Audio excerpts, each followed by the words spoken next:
Hi!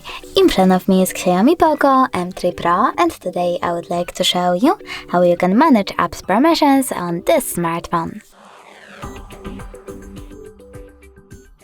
Start by opening Settings and scrolling down.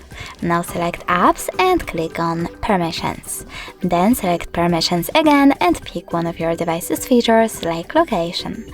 Over here you need to select one of your apps like Maps and pick one of those options by clicking at the chosen one. Allow all the time, allow only while using the app, ask every time, or deny.